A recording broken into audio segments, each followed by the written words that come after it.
ಎಲ್ಲರಿಗೂ ನಮಸ್ಕಾರ. Welcome to my channel ಅಕ್ಕ ತಂಗಿ. ಎಲ್ಲರೂ ಹೇಗಿದ್ದೀರಾ? ಎಲ್ಲರೂ ಚೆನ್ನಾಗಿದ್ದೀರಾ ಅಂತ ಅಂದ್ಕೊಂಡಿದ್ದೀನಿ. ಹಾಗೆಯೇ ನಾನು ಕೂಡ ಚೆನ್ನಾಗಿದ್ದೀನಿ. ನಾನಿವತ್ತು ನಿಮಗೆ ಒಂದು ಹೊಸ ರೆಸಿಪಿನ ನಿಮ್ಮ ಜೊತೆ ಶೇರ್ ಮಾಡ್ಕೋತಾ ಇದ್ದೀನಿ. ಹಾಗಾದರೆ ಆ ರೆಸಿಪಿ ಏನು, ಆಮೇಲೆ ಹೇಗೆ ಮಾಡೋದು ಅಂತ ನೋಡೋಣ. ನೋಡಿ, ಇವತ್ತು ನಮ್ಮಮ್ಮ ಒಂದು ಹೊಸ ರೆಸಿಪಿನ ನಿಮ್ಮ ಜೊತೆ ಶೇರ್ ಮಾಡ್ಕೋತಾ ಇದ್ದಾರೆ. ನಮ್ಮ ಅಮ್ಮ ಮಾಡ್ತಿರೋ ರೆಸಿಪಿ ಇದು. ನೋಡಿ, ನಾವಿಲ್ಲಿ ಒಂದು ಸ್ವಲ್ಪ ಕಾಡು ಮಾವಿನ ಹಣ್ಣನ್ನು ತಗೊಂಡಿದ್ದೀವಿ. ನಾವಿದಕ್ಕೆ ಕಾಡು ಮಾವಿನ ಹಣ್ಣು ಅಂತ ಅಂತೀವಿ. ನೀವೇನಂತೀರಾ ಅಂತ ನಂಗೆ ಗೊತ್ತಿಲ್ಲ. ಬಟ್ ನೀವೇನಾದರೂ ಬೇರೆ ಹೆಸರಿಂದ ಇದನ್ನ ಕರಿತಾ ಇದ್ದರೆ ನನಗೆ ಕಮೆಂಟ್ ಮೂಲಕ ತಿಳಿಸಿ, ಓಕೆನಾ? ನೋಡಿ, ಈ ಥರ ಕಾಡು ಮಾವಿನ ಹಣ್ಣು ತಗೊಂಡು ಅದನ್ನ ಕ್ಲೀನ್ ಮಾಡ್ಕೋತಾ ಇದ್ದೀವಿ. ಅದನ್ನ ಚೆನ್ನಾಗಿ ಕ್ಲೀನ್ ಮಾಡ್ಕೊಳ್ಳಿ. ಯಾಕಂದರೆ ಅದರ ಮೇಲೆ ಒಂಥರ ಕಲೆಗಳೆಲ್ಲ ಇರ್ತಾವಲ್ಲ, ಅದನ್ನ ಚೆನ್ನಾಗಿ ತೆಗೆದು ಆಮೇಲೆ ಅದರ ಮೇಲೆ ತೊಟ್ಟಿರುತ್ತಲ್ಲ, ಆ ತೊಟ್ಟನ್ನ ಕಟ್ ಮಾಡ್ಕೋಬೇಕು. ಯಾಕಂದರೆ ಅದರಲ್ಲಿ ಸೊನೆ ಇರುತ್ತೆ. ಆ ಸೊನೆನ ತೆಗೆದಿಟ್ಕೋಬೇಕು ನಾವು. ಯಾಕಂದರೆ ಸೊನೆ ಇರುವಾಗ ಮಾವಿನ ಹಣ್ಣು ನಾವು ಯೂಸ್ ಮಾಡಬಾರ್ದು. ಯಾಕಂದರೆ ನಾವು ಸೊನೆ ಇರುವಾಗ ಇವಾಗ ಮಾವಿನ ಹಣ್ಣು ತಿಂದರೆ ನಮ್ಮ ನಾಲಿಗೆ ಎಲ್ಲ ಒಂಥರ ದದ್ದು ಬಂದಂಗೆ ಆಗುತ್ತೆ. ಸೊ ಸೊನೆ ತೆಗೆದು ಆಮೇಲೆ ಕ್ಲೀನ್ ಮಾಡಿ ಇಟ್ಕೊಳ್ಳೋಣ. ನೋಡಿ, ಈ ಥರ ಚೆನ್ನಾಗಿ ಕ್ಲೀನ್ ಮಾಡ್ಕೊಳ್ಳಿ. ಈ ರೆಸಿಪಿ ನಿಮಗೂ ಗೊತ್ತಿರ್ಬೋದು. ನಮ್ಮ ಕಡೆ ಈ ರೆಸಿಪಿಗೆ ನಮ್ಮ ತುಳು ಲ್ಯಾಂಗ್ವೇಜಲ್ಲಿ ಚಂಡ್ರು ಪುಳಿ ಅಂತೀವಿ. ನಿಮ್ಮ ಕಡೆ ಏನಂತಾರೆ ಗೊತ್ತಿಲ್ಲ. ಮೇ ಬಿ ರಸಾಯನ ಅಂತ ಏನಾದರೂ ಹೇಳ್ಬೋದು ಅನಿಸುತ್ತೆ. ಚೆನ್ನಾಗಿರುತ್ತೆ ಈ ರೆಸಿಪಿ ಅಂತೂ. ಎಲ್ಲರೂ ಒಂದ್ಸರಿ ಟ್ರೈ ಮಾಡಿ ನೋಡಿ. ಎಲ್ಲಾದರೂ ಕಾಡು ಮಾವಿನ ಹಣ್ಣು ಸಿಕ್ಕಿದರೆ ಅಥವಾ ಬೇರೆ ಮಾವಿನ ಹಣ್ಣಲ್ಲೂ ಮಾಡ್ಬೋದು. ಬಟ್ ಕಾಡು ಮಾವಿನ ಹಣ್ಣಿನಷ್ಟು ಟೇಸ್ಟು ಕೊಡಲ್ಲ ಬೇರೆ ಮಾವಿನ ಹಣ್ಣು ಅನಿಸುತ್ತೆ. ನೋಡಿ, ಈ ಥರ ಕ್ಲೀನ್ ಮಾಡ್ಕೋಬೇಕು. ತುಂಬಾ ಟೇಸ್ಟಿಯಾಗಿ, ಆಮೇಲೆ ಈ ಮಾವಿನ ಹಣ್ಣು ಕೂಡ ತುಂಬಾ ಸ್ವೀಟ್ ಇರುತ್ತೆ. ಇವಾಗ ಇದರ ಸೀಸನ್ ಇದು, ಬೇಸಿಗೆ ಕಾಲದಲ್ಲಿ. ಆಮೇಲೆ ಇನ್ನೊಂದೆರಡು ಮಳೆ ಎಲ್ಲ ಬಂದರೆ ತುಂಬಾ ಸ್ವೀಟ್ ಆಗುತ್ತೆ, ಅಂದರೆ ಹೆವಿ ಸ್ವೀಟ್ ಆಗುತ್ತೆ.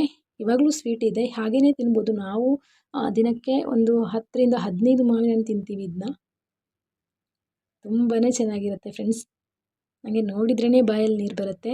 ಏನು ತಿಂದರೆ ಎಷ್ಟು ಚೆನ್ನಾಗಿರಲ್ಲ ಹೇಳಿ. ನೋಡಿ, ಹಿಂಗೆ ಎಲ್ಲನೂ ಕ್ಲೀನ್ ಮಾಡ್ಕೋಬೇಕು. ಈಸಿಯಾಗಿ ಮಾಡುವಂಥ ರೆಸಿಪಿ ಇದು. ಎಲ್ಲರೂ ಒಂದ್ಸರಿ ಟ್ರೈ ಮಾಡಿ ನೋಡಿ, ಓಕೆನಾ? ಇದು ನಮ್ಮ ಮನೇಲೇ ಆಗಿರುವಂಥ ಮಾವಿನ ಹಣ್ಣು. ದೊಡ್ಡ ಮರ ಇದೆ ನಮ್ಮ ಮನೇಲಿ. ಅದರಲ್ಲಿ ಕೊಯ್ಯೋಕ್ಕಾಗಲ್ಲ, ನಾವು ಬಿದ್ದಿದ್ದನ್ನ ಹೆಕ್ತೀವಿ ಅಷ್ಟೇ. ನೋಡಿ, ಈ ಥರ ಕ್ಲೀನ್ ಮಾಡ್ಕೋಬೇಕು. ಇನ್ನು ಅದರ ತೊಟ್ಟು ಆಮೇಲೆ ಅದರ ಕಲೆ ಎಲ್ಲ ತೆಗೆದಾದ್ಮೇಲೆ ನಾವು ಅದನ್ನ 2-3 ಸರಿ ನೀರು ಹಾಕಿ ತೊಳ್ಕೋಬೇಕು. ನೋಡಿ, ಈ ಥರ. ಹಾಗೆಯೇ ಫ್ರೆಂಡ್ಸ್, ಯಾರೆಲ್ಲ ನನ್ನ ಚಾನಲ್ಗೆ ಸಬ್ಸ್ಕ್ರೈಬ್ ಮಾಡಿಲ್ವೋ ಪ್ಲೀಸ್ ಸಬ್ಸ್ಕ್ರೈಬ್ ಮಾಡ್ಕೊಳ್ಳಿ. ಹಾಗೆಯೇ ಲೈಕ್ ಮಾಡಿ, ಶೇರ್ ಮಾಡಿ, ಕಮೆಂಟ್ ಮಾಡೋದನ್ನ ಮಾತ್ರ ಮರಿಬೇಡಿ. ಹಾಗೆಯೇ ನಾನು ಮಾಡುವಂಥ ಈ ರೆಸಿಪಿಗೆ ನಿಮ್ಮ ಸೈಡ್ ಏನು ಹೇಳ್ತಾರೆ ಅನ್ನೋದನ್ನ ಕಮೆಂಟ್ ಮಾಡಿ ತಿಳಿಸಿ, ಓಕೆನಾ? ಸಾರಿ, ಸ್ವಲ್ಪ ಡಿಸ್ಟರ್ಬೆನ್ಸ್ ಇದೆ ಇಲ್ಲಿ.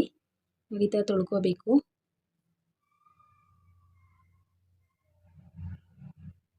ನನ್ನ ಚಾನಲ್ನ ಸಪೋರ್ಟ್ ಮಾಡಿ. ನಾನು ನೆಕ್ಸ್ಟ್ ವೀಡಿಯೋದಲ್ಲಿ ಇದೇ ಮಾವಿನ ಹಣ್ಣಿನಿಂದ ಸಾರು ಹೇಗೆ ಮಾಡೋದು ಅಂತ ತೋರಿಸ್ತೀನಿ ನಿಮಗೆ.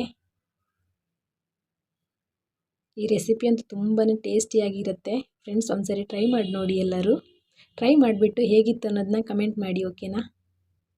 ನೋಡಿ, ಈ ಥರ. ಇನ್ನೇನು ಮಾಡಬೇಕು ಅಂತಂದರೆ ಇದನ್ನು ಇನ್ನೊಂದು ಪಾತ್ರೆಗೆ ಹಿಸ್ಕೋಬೇಕು. ಹಿಸ್ಕೊಳ್ಳೋದು ಏನಕ್ಕೆ ಅಂತಂದರೆ ಸಿಪ್ಪೆ ಬೇರೆ ಮಾಡಬೇಕು, ಅದರ ರಸ ತೆಗಿಬೇಕು. ನೋಡಿ, ಈ ಥರ ಹಿಂಡಿದ್ರೆ ಆಯಿತು, ಸಿಪ್ಪೆ ಬೇರೆ ಮಾಡಿಕೊಂಡ್ರೆ ಆಯಿತು. ನೋಡಿ, ರಸ ಹೇಗಿದೆ ಅಲ್ವಾ? ನೋಡಿ, ತುಂಬಾ ಚೆನ್ನಾಗಿರುತ್ತೆ ಇದು, ಟೇಸ್ಟಿಯಾಗಿರುತ್ತೆ ಬೇರೆ. ನೀವು ಬೇಕಿದ್ರೆ ಇದಕ್ಕೆ ಬೆಲ್ಲ ಅಥವಾ ಸಕ್ಕರೆ ಆ್ಯಡ್ ಮಾಡ್ಕೋಬೋದು, ಇನ್ನೂ ಸ್ವೀಟ್ ಬೇಕು ಅಂತಂದರೆ. ಇದೇ ಸ್ವೀಟ್ ಇದೆ, ನಾವು ಇದೇ ಸ್ವೀಟನ್ನು ಯೂಸ್ ಮಾಡ್ತೀವಿ. ಜಾಸ್ತಿ ಸ್ವೀಟ್ ಏನು ಇದಕ್ಕೆ ಆ್ಯಡ್ ಮಾಡಲ್ಲ ನಾವು, ಅಷ್ಟು ಸ್ವೀಟ್ ಇದೆ ಇದು. ಬಟ್ ಯಾರಿಗೆ ಸ್ವೀಟ್ ಇನ್ನೂ ಬೇಕು ಅಂತ ಅನ್ನೋರು ಬೇಕಿದ್ರೆ ಇದಕ್ಕೆ ಸಕ್ಕರೆ ಅಥವಾ ಬೆಲ್ಲನ ಆ್ಯಡ್ ಮಾಡ್ಕೋಬೋದು. ನೋಡಿ, ಇದೇ ಥರ ಎಲ್ಲ ಮಾವಿನ ಹಣ್ಣು ಇದೇ ಥರ ಮಾಡ್ಕೊಳ್ಳೋಣ. ಸಿಪ್ಪೆ ಬೇರೆ ಮಾಡಿಕೊಂಡ್ರೆ ಆಯಿತು. ರಸ ತೆಗೆದು ಸ್ವಲ್ಪ ಹಿಂಡಿದ್ರೆ ಆಯ್ತು, ಅದನ್ನ ಹಿಸಕಬೇಕಷ್ಟೇ. ನೋಡಿ, ಈ ಥರ ಈಸಿಯಾಗಿರೋ ರೆಸಿಪಿ ಇದು. ಎಲ್ಲರೂ ಒಂದ್ಸರಿ ಟ್ರೈ ಮಾಡಿ ನೋಡಿ. ನಿಮಗೂ ಇಷ್ಟ ಆಗ್ಬೋದು ಅಂತ ಅಂದ್ಕೊಂಡಿದ್ದೀನಿ ನಾನು. ನನಗಂತೂ ತುಂಬಾ ಇಷ್ಟ ಇದು. ನನಗೆ ಕಾಡು ಮಾವಿನ ಹಣ್ಣು ಅಂದ್ರೇ ಇಷ್ಟ. ನೋಡಿ, ಈ ಥರ ಮಾಡಿದ ಮೇಲೆ ನಾವು ಸಿಪ್ಪೆನ ಇನ್ನೊಂದು ಮಿಕ್ಸಿ ಜಾರ್ಗೆ ಹಾಕ್ಕೋಬೇಕು. ಆ ಮಿಕ್ಸಿ ಜಾರ್ಗೆ ಹಾಕ್ಕೊಂಡು ಒಂದು ಸ್ವಲ್ಪ ನೀರು ಕೂಡ ಹಾಕ್ಕೋಬೇಕು ಅದಕ್ಕೆ. ಯಾಕಂದರೆ ಸಿಪ್ಪೆಯಲ್ಲಿ ಒಂದು ಸ್ವಲ್ಪ ರಸ ಎಲ್ಲ ಹಾಗೆ ಇರುತ್ತಲ್ವಾ, ಅದನ್ನ ಇನ್ನೊಂದು ಸರಿ ಜಾರ್ಗೆ ಹಾಕ್ಕೊಂಡು ಒಂದು ಗ್ರೈಂಡ್ ಮಾಡಬೇಕು. ಅಂದರೆ ಒಂದೇ ಒಂದು ರೌಂಡ್ ಗ್ರೈಂಡ್ ಮಾಡಿಕೊಂಡ್ರೆ ಆಯಿತು, ಜಾಸ್ತಿ ಮಾಡೋಕ್ಕೆ ಹೋಗಬೇಡಿ. ನೋಡಿ, ಸಿಪ್ಪೆ ಹಾಕ್ಕೊಂಡು ಆಮೇಲೆ ಅದಕ್ಕೆ ಒಂದು ಸ್ವಲ್ಪ ನೀರು ಹಾಕ್ಕೊಳ್ಳೋಣ. ನೋಡಿ ಈ ಥರ ನೀರು ಹಾಕ್ಕೊಂಡು ಒಂದು ರೌಂಡ್ ಗ್ರೈಂಡ್ ಮಾಡ್ಕೊಂಡು ಬರೋಣ. ಜಾಸ್ತಿ ಗ್ರೈಂಡ್ ಮಾಡಬೇಡಿ, ಒಂದು ರೌಂಡ್ ಗ್ರೈಂಡ್ ಮಾಡಿಕೊಂಡ್ರೆ ಸಾಕು. ಯಾಕಂದರೆ ಅದರ ರಸ ಎಲ್ಲ ಒಂದು ಸ್ವಲ್ಪ ಬಿಡುತ್ತೆ. ನೋಡು ರಸ ಬಿಟ್ಟಿದೆ, ಅದನ್ನ ಪುನಃ ಇದಕ್ಕೆ ಹಿಂಡಿದರೆ ಆಯಿತು. ನೋಡಿ ಈ ಥರ ಸಾಕು, ಒಂದು ಸರಿ ಗ್ರೈಂಡ್ ಮಾಡ್ಕೊಂಡು ಬಂದು ಹಿಂಡಿದರೆ ಸಾಕು. ಫ್ರೆಂಡ್ಸ್, ಯಾರೆಲ್ಲ ನನ್ನ ವೀಡಿಯೋಗಳನ್ನ ನೋಡ್ತಿದ್ದೀರಾ ಪ್ಲೀಸ್ ಸಬ್ಸ್ಕ್ರೈಬ್ ಮಾಡ್ಕೊಳ್ಳಿ. ಹಾಗೆಯೇ ಲೈಕ್ ಮಾಡಿ, ಶೇರ್ ಮಾಡಿ, ಕಮೆಂಟ್ ಮಾಡಿ. ಹಾಗೆಯೇ ನಾನು ಯಾವ ಥರದ ವೀಡಿಯೋ ಮಾಡಬೇಕು ಅನ್ನೋದನ್ನ ನನಗೆ ಕಮೆಂಟ್ ಮೂಲಕ ತಿಳಿಸಿ. ನಾನು ನೆಕ್ಸ್ಟ್ ವೀಡಿಯೋದಲ್ಲಿ ಮಾಡೋಕ್ಕೆ ಟ್ರೈ ಮಾಡ್ತೀನಿ. ಹಾಗೆಯೇ ಕೆಲವೊಂದು ಹಳ್ಳಿ ಮದ್ದುಗಳ ಬಗ್ಗೆ ಕೂಡ ನಿಮಗೆ ತಿಳಿಸ್ಕೊಡ್ತೀನಿ ನಾನು. ನೋಡಿ ಈ ಥರ ಹಿಂಡ್ಕೋಬೇಕು.